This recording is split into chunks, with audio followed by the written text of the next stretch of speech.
प्रणमत देवं प्रकटितकालं षड्वितालमिदं तत्तत् षड्वितालमिदं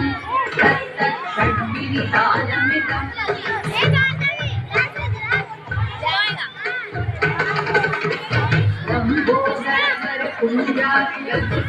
लम्बोदरकुञ्जाक्षकुङ्कुमवर्णधरम् श्वेतसशृङ्गं मोदकहस्तं प्रीतिसपनसफलम् नयनत्रयवरणागविभूषितनानागणपतिदं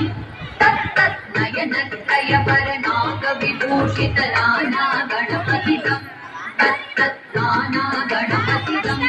तत्तत् नानागणपतिदं धवलितजलधर धवलितचन्द्रं फणिमणिकिरणविभूषितखड्गं तनु तनु विषभरशूलकपालं हर हर शिव शिव गणपति